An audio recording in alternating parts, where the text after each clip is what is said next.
Avez-vous déjà imaginé que Jésus-Christ existait bien avant sa naissance à Bethléem? Beaucoup pensent que son histoire a commencé dans une humble crèche, mais la Bible révèle une vérité bien plus profonde et bouleversante. Jésus existait avant même la création du monde. Ce n'est pas une simple spéculation, mais une réalité biblique qui pourrait changer radicalement votre vision du Christ et renforcer votre foi. Imaginez un instant que le Jésus que nous adorons aujourd'hui était déjà actif à travers l'histoire, avant même de prendre une forme humaine. Qui était-il réellement? Que faisait-il avant de venir sur terre? Et pourquoi cette vérité est-elle si cruciale pour nous aujourd'hui? Ce que vous allez découvrir va révolutionner votre compréhension de la Bible. Nous allons explorer ensemble les Écritures pour percer ce mystère divin. L'Évangile de Jean nous dit que au commencement était le Verbe, et le Verbe était avec Dieu, et le Verbe était Dieu. Jean 1, 1. Mais que signifie réellement cette affirmation? Était-il simplement un esprit céleste? Avait-il déjà un rôle actif dans l'histoire du peuple de Dieu? La réponse est bien plus étonnante que vous ne l'imaginez.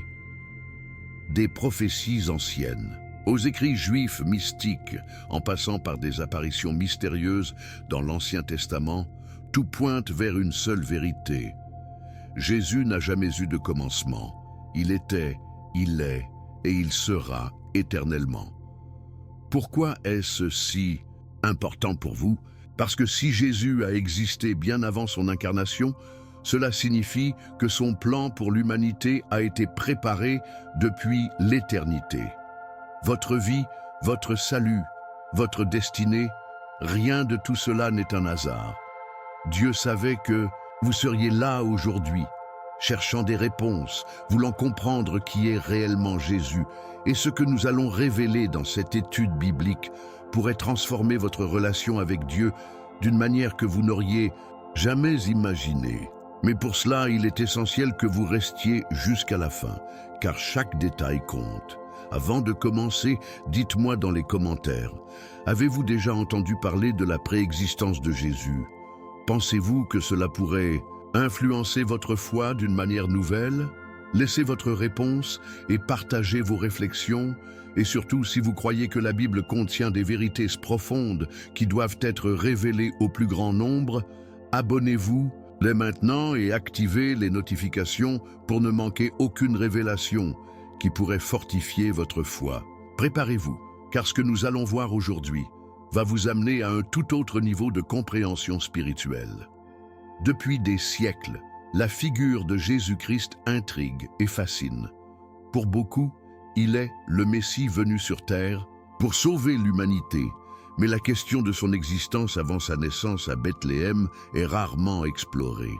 Était-il simplement une idée dans l'Esprit de Dieu ou avait-il une présence active avant son incarnation? La Bible apporte des réponses profondes qui révèlent une vérité souvent ignorée. L'Évangile de Jean commence par une déclaration saisissante. Au commencement était le Verbe, et le Verbe était avec Dieu, et le Verbe était Dieu. Jean 1, 1. Ce passage nous montre que Jésus n'a pas commencé à exister dans la crèche de Bethléem, mais qu'il était présent depuis le tout début, avant même la création du monde. Cette réalité change radicalement la perception que nous avons de son rôle divin. Comprendre la préexistence de Jésus nous permet de saisir l'ampleur de sa mission. Si Jésus était déjà là avant son incarnation, cela signifie que son sacrifice n'était pas un simple événement du passé, mais une partie intégrante du plan éternel de Dieu. La Bible enseigne que Jésus est l'agneau immolé depuis la fondation du monde, Apocalypse 13, 8, ce qui implique que son rôle de sauveur a été établi bien avant qu'Adam et Ève ne soient créés. Rien n'a été laissé au hasard. La venue de Jésus ne résulte pas d'un besoin soudain de rachat, mais d'un dessein divin conçu avant même la chute de l'humanité.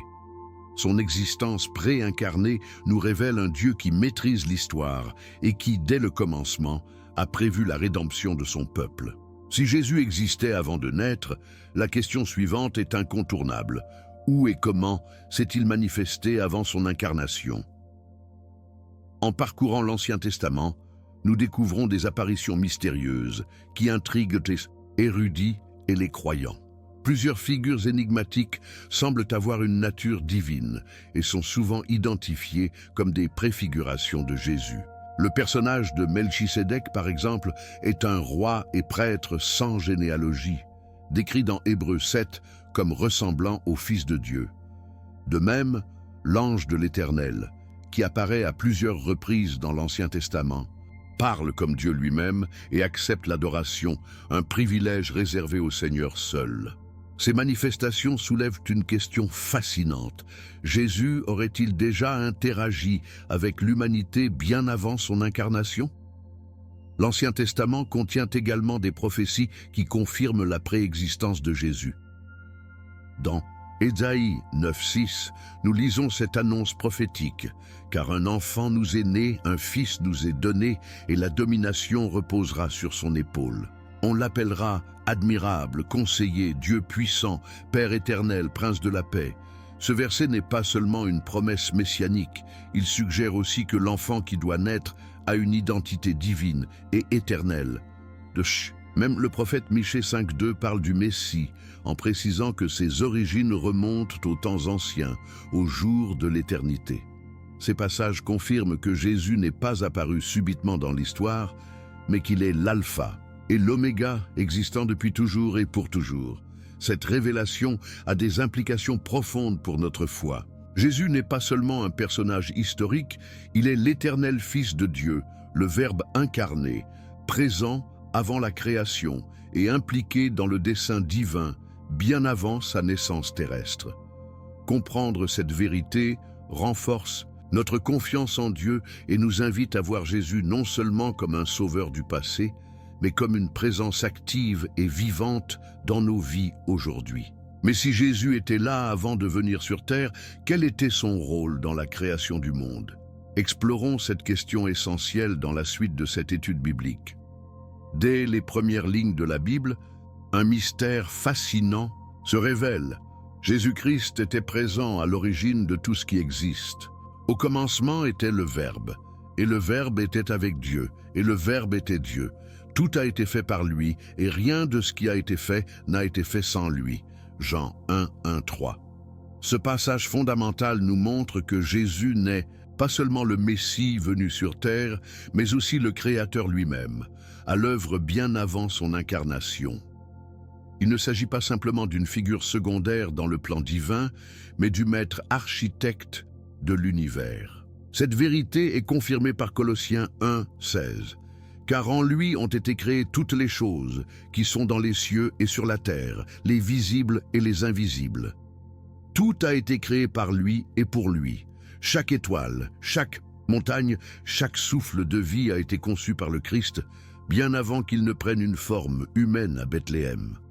Si Jésus était l'instrument de la création, alors son rôle dépasse largement l'image du simple sauveur. Avant, même que l'homme n'existe, il était la parole puissante qui fit naître l'univers du néant. Imaginez, quand Dieu a dit que la lumière soit, Genèse 1:3, c'était Jésus, le Verbe, qui exécutait cet ordre. Son autorité s'étendait déjà à tout ce qui existe. Il n'était pas un spectateur, mais l'origine même de la vie. Cette idée révolutionne la manière dont nous voyons Jésus. Beaucoup le considèrent uniquement comme celui qui est venu mourir pour nos péchés. Mais avant cela, il était déjà au cœur du projet divin, façonnant chaque détail du cosmos avec une sagesse infinie.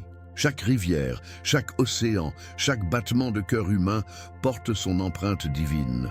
En comprenant cette vérité, nous réalisons que Jésus n'a pas simplement apparu dans l'histoire humaine à sa naissance, mais qu'il en est le fondement même. Son rôle dans la création est une preuve éclatante de sa divinité.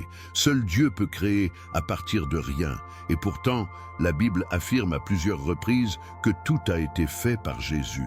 Son autorité ne vient pas de son ministère terrestre, elle précède toute existence. Ce qui veut dire que lorsqu'il marchait parmi nous, enseignant, guérissant et aimant, c'était le Créateur du ciel et de la terre lui-même qui s'adressait aux hommes. Imaginez la puissance de cette réalité. Dieu n'a pas simplement envoyé un messager ou un prophète, il est venu lui-même sous une forme humaine. Mais si Jésus est celui par qui tout a été fait, alors son message prend une toute nouvelle dimension.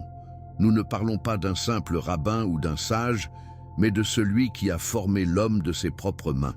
Il connaît chaque fibre de notre être, chaque pensée, chaque désir, parce qu'il nous a conçus dès le commencement.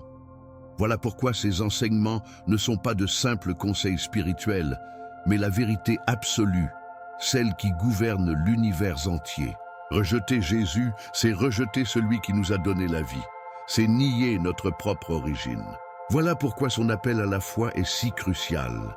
Il ne s'agit pas seulement d'une invitation à croire, mais d'un retour à notre Créateur, celui qui nous a façonnés par amour et pour un but éternel. Ce rôle de Jésus dans la création montre qu'il n'a jamais été un simple acteur du plan divin, mais qu'il en est l'initiateur et le centre. L'univers lui appartient, tout a été fait pour sa gloire, et tout lui revient de droit. Mais cela soulève une question encore plus profonde. Si Jésus existait avant son incarnation et qu'il participait activement à l'histoire humaine, est-il apparu d'autres fois avant sa naissance ? A-t-il interagi avec l'humanité dans l'Ancien Testament ? C'est ce que nous allons explorer dans la suite de cette étude biblique. Si Jésus existait avant son incarnation, pouvait-il être présent dans les récits de l'Ancien Testament ? À première vue, cela semble improbable, mais en examinant attentivement les Écritures, des apparitions mystérieuses surgissent. Des figures énigmatiques semblent avoir une nature divine et sont souvent interprétées comme des manifestations préincarnées du Christ. L'une des plus frappantes est l'ange de l'Éternel, une entité qui, contrairement aux autres anges, parle comme Dieu lui-même et accepte l'adoration. Dans Exode 3, 2, 6, Moïse rencontre un buisson ardent et voit l'ange de l'Éternel qui lui dit « Je suis le Dieu de ton père, le Dieu d'Abraham, le Dieu d'Isaac et le Dieu de Jacob. Ce n'est pas un ange ordinaire, car aucun ange ne s'attribue le nom de Dieu. » Moïse, réalisant la sainteté de ce moment, cache son visage, terrifié. Ce type d'apparition suggère une manifestation préincarnée de Jésus qui, tout en étant distinct du Père, s'identifie pleinement comme Dieu. Un autre personnage fascinant est Melchisédek, une figure qui apparaît dans Genèse 14, 18, 20 et intrigue encore les théologiens aujourd'hui. Il est décrit comme le roi de Salem et prêtre du Dieu très haut, mais aucun détail sur ses origines n'est mentionné. L'Épître aux Hébreux éclaire davantage ce mystère. Il est sans père, sans mère, sans généalogie. Il n'a ni commencement de jour ni fin de vie, mais il est rendu semblable au Fils de Dieu. Hébreux 7, 3. Comment un être humain pourrait-il être sans origine et sans fin ? Melchisédek bénit Abraham et ce dernier lui offre la dîme, reconnaissant ainsi son autorité spirituelle. Cette rencontre laisse entrevoir une présence divine, cachée dans l'Ancien Testament, une figure royale et sacerdotale qui semble pointer directement vers Jésus-Christ. L'Ancien Testament contient d'autres apparitions divines encore plus saisissantes. Dans Daniel 3, 25, le roi Nebuchadnezzar est stupéfait en voyant une quatrième personne marcher dans la fournaise ardente aux côtés des 3 jeunes Hébreux. Il déclare « Je vois 4 hommes sans lien qui marchent au milieu du feu, et ils n'ont point de mal, et l'aspect du 4e ressemble à un fils des dieux. » Comment expliquer qu'un être divin soit soudainement apparu pour protéger les fidèles de Dieu dans l'épreuve? Cette intervention soudaine et surnaturelle est un puissant écho de la mission future de Jésus.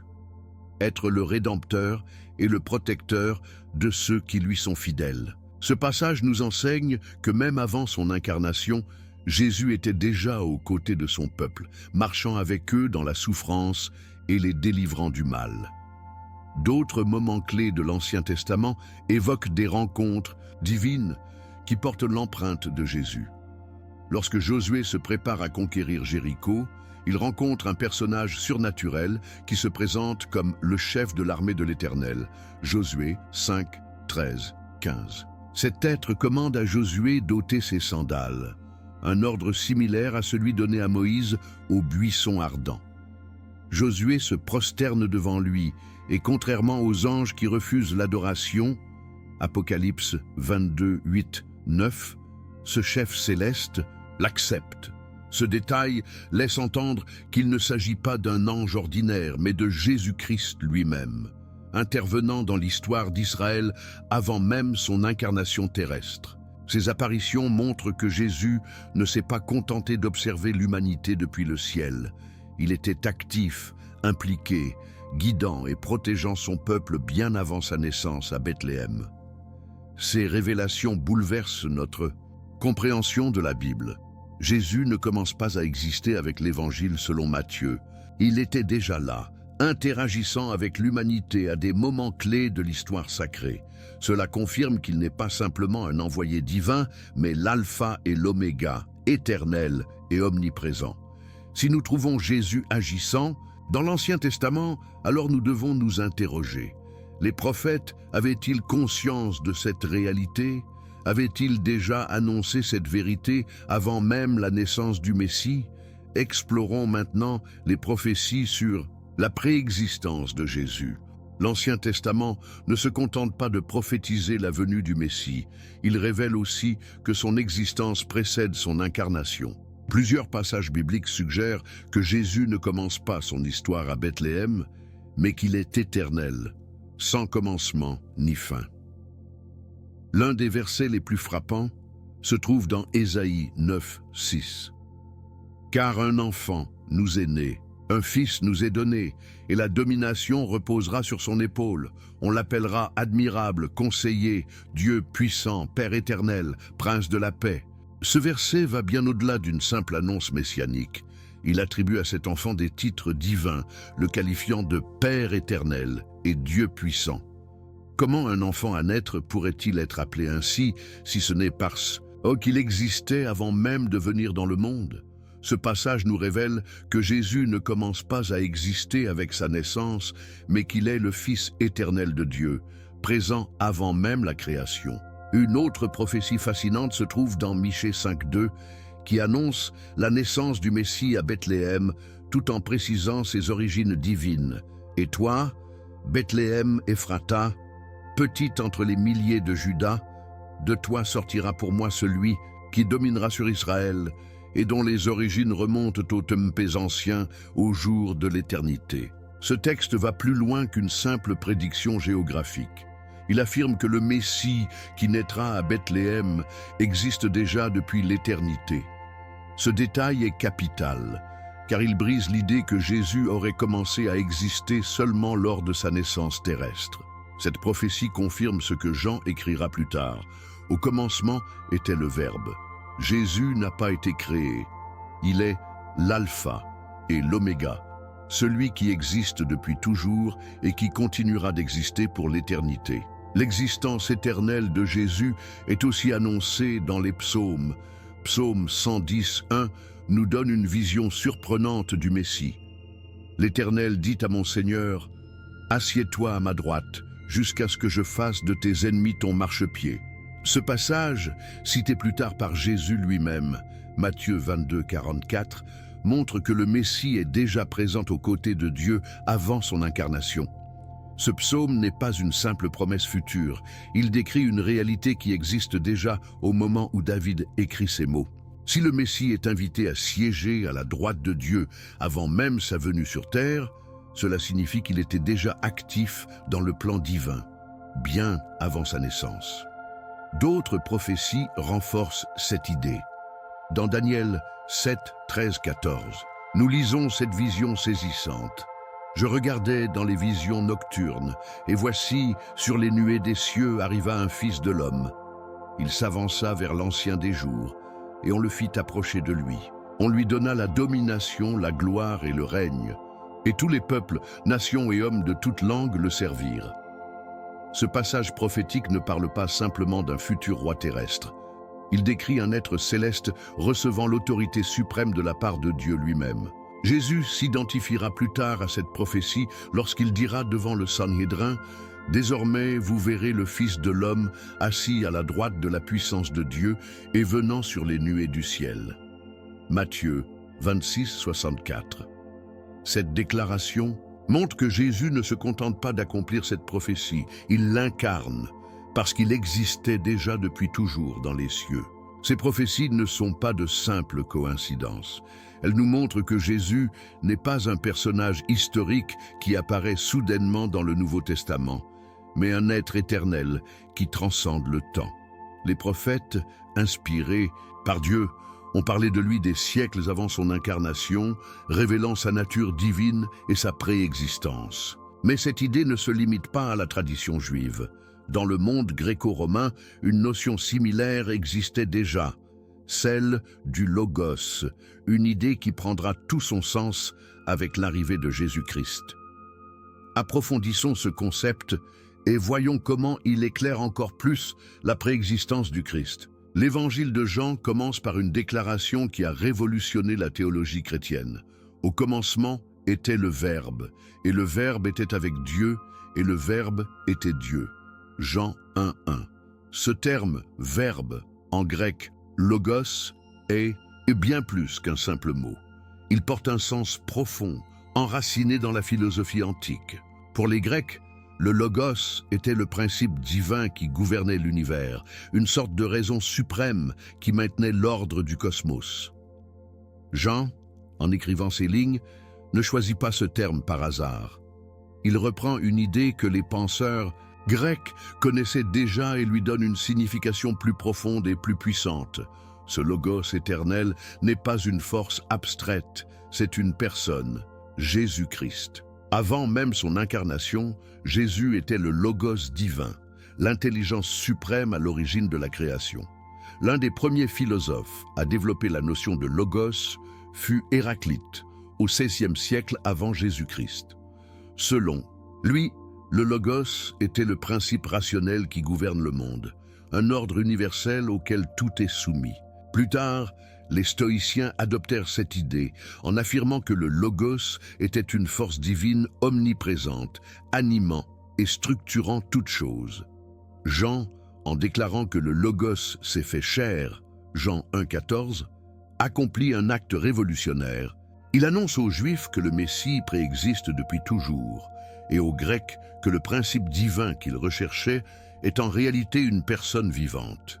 Jésus n'est pas seulement un maître spirituel, il est l'incarnation même de la sagesse et de la puissance divine.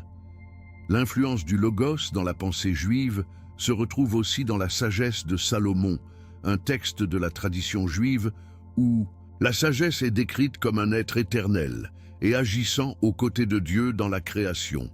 Elle est un souffle de la puissance de Dieu, une émanation pure de la gloire du Tout-Puissant. Sagesse 7, 25. Cette idée est très proche de ce que Jean exprime dans son évangile. Jésus est le Logos qui existait avant toute chose, qui soutient l'univers et qui s'est révélé au monde. Cette vérité donne une nouvelle profondeur à notre foi. Jésus n'est pas seulement un prophète ou un maître, il est la pensée même de Dieu faite chair, la sagesse divine rendue accessible aux hommes. La notion du Logos permet aussi de comprendre pourquoi Jésus était perçu comme une menace par les autorités religieuses de son époque.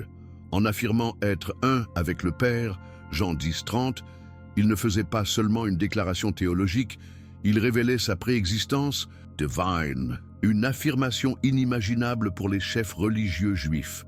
Pour eux, Dieu était un et indivisible. Mais Jésus venait démontrer que ce Dieu unique s'était révélé sous une autre forme, le Fils éternel. Son enseignement allait au-delà des prophètes, car il ne parlait pas simplement au nom de Dieu, il était Dieu lui-même venu en chair. Voilà pourquoi ses paroles avaient un tel impact, une telle autorité. Il ne répétait pas simplement des vérités anciennes, il était l'essence même de la vérité. L'idée du Logos ne concerne pas seulement la théologie, elle a des implications profondes pour notre vie spirituelle. Si Jésus est le principe divin qui soutient tout, alors chaque parole qu'il a prononcée est une vérité absolue, éternelle et immuable. Cela signifie que nous ne pouvons pas simplement Écoutez ces enseignements comme de bons conseils. Nous devons les vivre pleinement, car ils sont l'expression même de la sagesse divine. Suivre Jésus, c'est revenir à l'ordre originel voulu par Dieu, à la source même de la vie. Mais si Jésus, en tant que Logos, existait depuis toujours, quelle était alors sa mission avant même la création du monde? Était-il déjà destiné à se sacrifier? C'est ce que nous allons explorer à présent. Le sacrifice de Jésus sur la croix n'a pas été une solution de dernière minute face au péché de l'humanité. Bien au contraire, la Bible révèle que ce plan existait avant même la création du monde. Dans Apocalypse 13, 8, Jésus est appelé l'agneau immolé depuis la fondation du monde. Cette déclaration est bouleversante. Cela signifie que la crucifixion n'était pas un simple événement historique, mais une réalité inscrite dans l'éternité. Dieu, dans sa sagesse infinie, avait déjà prévu le moyen par lequel il rachèterait l'homme avant même qu'Adam ne soit formé. Cette vérité transforme notre compréhension du salut. Nous ne sommes pas un projet improvisé, mais une œuvre pensée et aimée depuis toujours. Jésus n'est pas venu en réponse à un échec humain. Il est l'expression parfaite de l'amour divin, manifesté dès l'origine des temps. Cette idée est confirmée par Éphésiens 1,4, où Paul écrit « En lui, Dieu nous a élus avant la fondation du monde, pour que nous soyons saints et irrépréhensibles devant lui. » Avant même que le premier souffle de vie n'apparaisse, sur terre, Dieu avait déjà choisi en Christ ceux qui lui appartiendraient. Cela montre que notre salut n'est pas basé sur nos mérites ou nos efforts, mais sur un amour éternel qui nous précédait. Jésus était déjà destiné à être notre Rédempteur, et nous étions déjà destinés à être rachetés par son sang. Cette vérité devrait nous remplir d'une gratitude immense. Nous ne sommes pas sauvés par accident, mais parce que Dieu l'a voulu depuis toujours. Mais pourquoi fallait-il un tel sacrifice? La réponse se trouve dans Hébreux 9, 22. Sans effusion de sang, il n'y a pas de pardon. Dès l'Ancien Testament, Dieu avait instauré le système des sacrifices pour couvrir les péchés du peuple. Cependant, ces sacrifices n'étaient qu'une ombre de la réalité à venir. L'agneau pascal, immolé par les Israélites avant leur sortie d'Égypte, Exode 12, 5, 7, était une préfiguration du véritable agneau de Dieu, Jésus-Christ, qui verserait son sang pour délivrer l'humanité de l'esclavage du péché. Son sacrifice était prévu depuis le commencement, et chaque événement biblique annonçait cette vérité. Ce n'était pas une tragédie imprévue, mais l'accomplissement d'un plan divin pensé depuis l'éternité. Le fait que Jésus soit venu mourir pour nous avant même que nous existions est l'acte ultime d'amour et de grâce. Jean 15:13 nous dit « Il n'y a pas de plus grand amour que de donner sa vie pour ses amis. Mais Jésus a fait encore plus. Il a donné sa vie pour nous alors que nous étions encore pécheurs. » Romains 5:8. Si Dieu avait prévu son sacrifice dès l'éternité, cela signifie aussi qu'il a toujours voulu nous sauver, avant même que nous ayons conscience de notre besoin de rédemption. La croix n'est pas un plan B, mais le point central de toute l'histoire humaine et divine. Ce plan parfait de salut montre que Dieu ne nous a jamais abandonnés et que son amour ne dépend pas de notre fidélité, mais de sa nature éternelle et immuable. Ainsi Jésus-Christ, l'agneau éternel, le Logos, le Créateur et le Sauveur, est le fil conducteur de toute la Bible. Avant que le monde ne soit créé, avant même qu'Adam ne tombe dans le péché, Dieu avait déjà conçu un moyen de rédemption. Cette révélation devrait nous amener à une foi encore plus profonde, car nous servons un Dieu qui ne fait rien au hasard. Mais si ce plan était connu de Dieu dès l'éternité, qu'en était-il des hommes? Les Juifs de l'Antiquité avaient-ils entrevu cette vérité? Des écrits anciens parlent-ils d'un Messie préexistant? C'est ce que nous allons découvrir maintenant. Si Jésus existait avant son incarnation, cette idée était-elle présente dans la pensée juive antique? Loin d'être une invention du christianisme, la notion d'un être divin préexistant et actif dans le monde est présente dans plusieurs textes juifs anciens. Dans le livre d'Hénoch, largement lu par les Juifs du Second Temple, on trouve la figure du Fils de l'homme. un être céleste qui siège à la droite de Dieu et exerce un jugement divin sur les nations. Enoch 48, 2, 6 décrit ce personnage comme élu avant la création du monde et destiné à révéler la justice de Dieu aux hommes. Ce passage est frappant, car il reflète exactement ce que Jésus dira plus tard de lui-même. Le Fils de l'homme viendra dans sa gloire et s'assiera sur son trône de gloire. Matthieu 25, 31. Ce n'est donc pas un concept étranger aux Juifs du 1er siècle, mais une vérité que certains avaient déjà entrevue.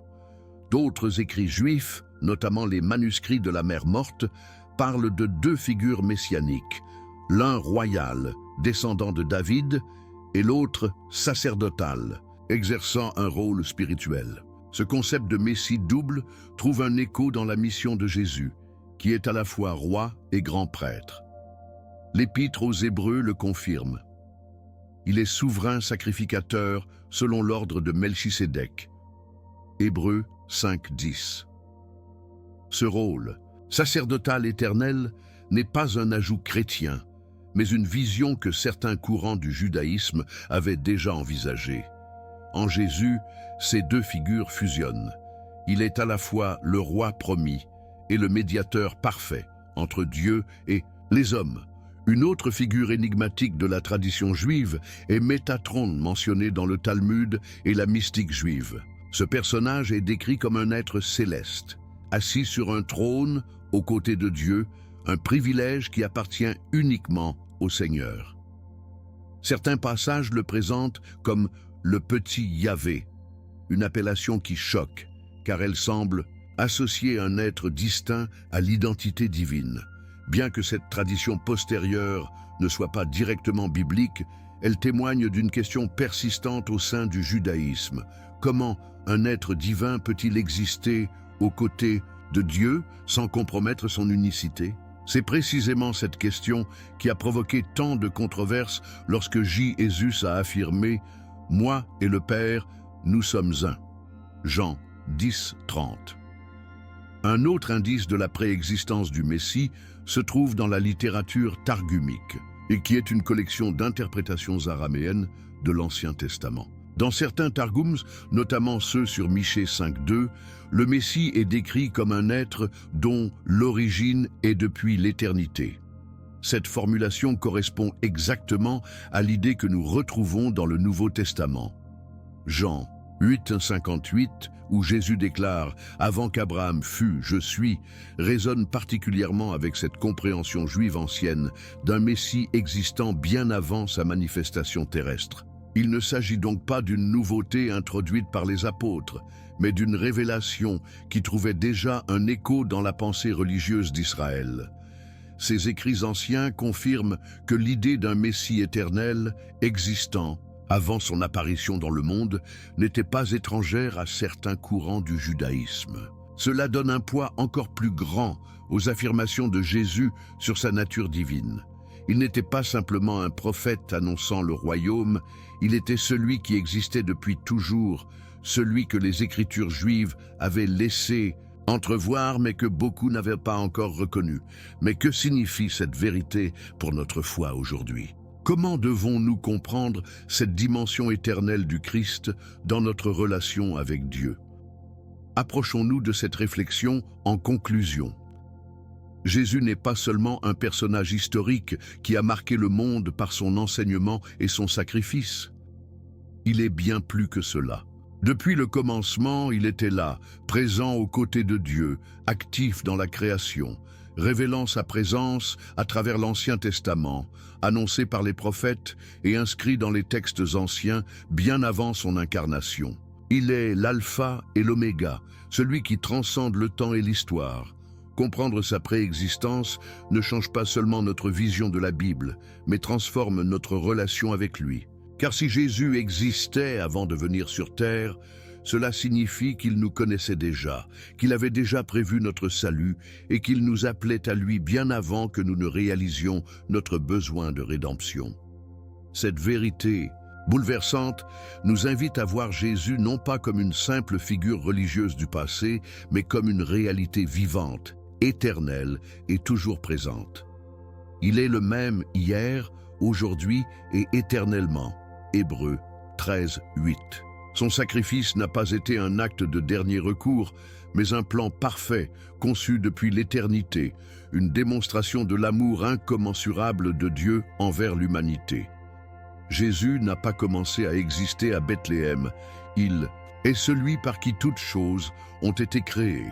Celui qui a marché avec Abraham, qui a parlé à Moïse, qui a sauvé les 3 jeunes Hébreux de la fournaise. Il a toujours été là et il est encore là aujourd'hui, nous appelant à le suivre avec foi et soumission. Si Jésus a toujours existé et que tout a été conçu par lui et pour lui, Colossiens 1,16, alors la question qui se pose est essentielle. Comment pouvons-nous répondre à cet appel ? Si son existence précède la nôtre, cela signifie aussi qu'il détient notre destinée entre ses mains. Sommes-nous prêts à le reconnaître non seulement comme notre Sauveur, mais comme le Seigneur qui gouverne depuis l'éternité ? Cette réflexion nous pousse à approfondir notre foi, à ne pas voir Jésus seulement comme un homme venu nous enseigner, mais comme Dieu incarné venu restaurer ce qui avait été perdu. Son éternité nous assure aussi que nous pouvons lui faire confiance pleinement. Si Jésus a traversé les âges, s'il a existé avant même que le temps commence, alors il n'y a rien dans notre vie qu'il ne puisse comprendre ou surmonter. Il est notre refuge, notre force, notre guide, car il n'est pas un simple guide spirituel, il est l'essence même de la vie, celui qui soutient toutes choses par sa parole puissante. Hébreux 1:3. Voilà pourquoi nous pouvons marcher avec assurance, sachant que notre foi repose sur quelqu'un qui ne changera jamais, un Dieu fidèle qui était là avant le commencement et qui sera là pour l'éternité. Ainsi s'achève cette première partie, mais la découverte ne fait que commencer. Si cette vérité vous a déjà bouleversé, imaginez tout ce que nous avons encore à explorer sur le mystère du Christ et son rôle éternel. Jésus ne cesse jamais de se révéler, et sa présence est plus proche de nous que nous ne le pensons. Alors, comment cette vérité transforme-t-elle votre foi aujourd'hui? Prenez un moment pour méditer sur ce que cela signifie pour vous, car celui qui était avant toute chose continue d'être à vos côtés, vous appelant à une relation encore plus profonde avec lui. Après avoir exploré ensemble cette vérité fascinante sur la préexistence de Jésus, une question essentielle se pose: qu'est-ce que cela change pour vous? Maintenant que vous savez que Jésus ne s'est pas simplement manifesté à Bethléem, mais qu'il existait avant même la création du monde, comment cette révélation transforme-t-elle votre foi? Comprendre que Christ était déjà là depuis l'éternité, qu'il a participé à la création et qu'il a toujours eu un plan pour l'humanité, renforce notre confiance en lui et nous pousse à marcher avec encore plus de conviction. Dites-moi dans les commentaires, avez-vous déjà réfléchi à la préexistence de Jésus avant aujourd'hui? Pensez-vous que cette vérité est assez connue dans le monde chrétien? Votre avis m'intéresse et je lirai chacun de vos commentaires. Abonnez-vous dès maintenant et activez les notifications, car nous allons continuer à explorer ensemble des révélations bibliques qui peuvent littéralement transformer votre compréhension de la foi. Et si vous avez trouvé cette étude précieuse, ne partez pas encore. Regardez cette vidéo recommandée qui va encore plus loin sur un mystère biblique méconnu. Vous serez surpris par ce que vous allez découvrir. Que Dieu vous bénisse abondamment et on se retrouve très bientôt.